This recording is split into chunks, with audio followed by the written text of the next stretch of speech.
जब से डंस का टीजर रिलीज हुआ है तब से इसकी चर्चा अभी तक बरकरार है।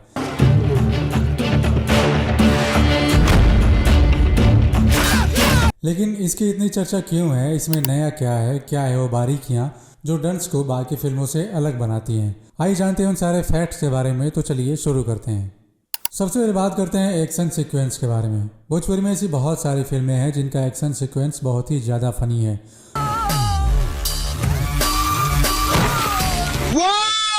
और इन्हीं सब सीन की वजह से भोजपुरी फिल्मों का मजाक भी बनता है।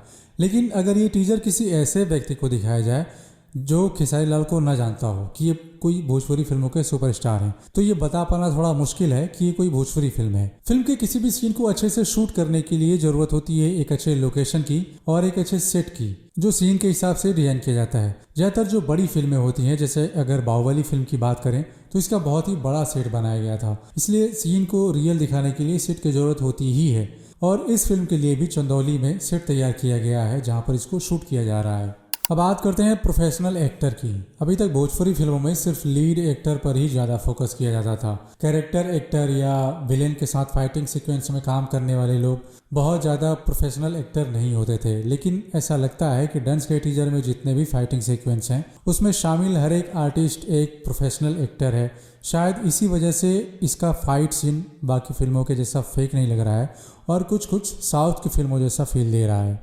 अब बात करते हैं स्टोरी के बारे में। फिल्म की कहानी को लेकर के भोजपुरी इंडस्ट्री में बहुत पहले से ही चर्चा हो रही थी कि भोजपुरी फिल्मों में कहानियों पर अच्छे से काम करने की ज़रूरत है, क्योंकि ज़्यादातर फिल्मों की स्टोरी भी बॉलीवुड या साउथ की इंडस्ट्री से ही इंस्पायर होती थी। और डंस का टीजर देखने के बाद आपको थोड़ा आइडिया लग जाएगा कि स्टोरी और इसे फिल्माने का कॉन्सेप्ट सब नया है। हालांकि टीजर देखने के बाद कहानी क्या है बस आप थोड़ा आइडिया ही लगा सकते हैं। जैसा कि टीजर के स्टार्ट में दिखाया गया है कि कोई गांव है और ऐसा लगता है कि वहाँ कोई नरसंहार हुआ है और फिर इसके बाद कुछ फाइट सीक्वेंस दिखाया गया है। फिलहाल कहानी तो जब आप फिल्म देखेंगे तो आपको सब पता चल ही जाएगा। लेकिन हाँ, इतना जरूर है कि ऐसी फिल्में अगर और भी बनने लगें तो भोजपुरी फिल्म इंडस्ट्री के लिए ये अच्छा संकेत है।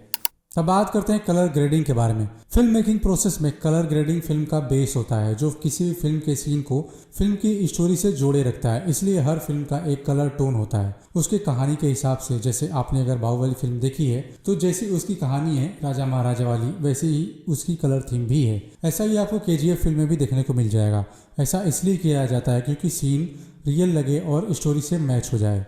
अब बात करते हैं एडिटिंग के बारे में। इसके एडिटिंग की बात करें तो जैसा टीजर एडिट होना चाहिए वैसा हुआ है, इसमें कोई कमी नहीं है। क्योंकि टीजर का मतलब ही यही होता है कि जिसको देखने के बाद ऑडियंस को फिल्म के थीम के बारे में, फिल्म के इमोशन के बारे में और कैरेक्टर के इमोशन के बारे में थोड़ा आइडिया लग जाए, ताकि इस फिल्म को देखने के लिए दर्शक एक्साइटेड हो जाएं।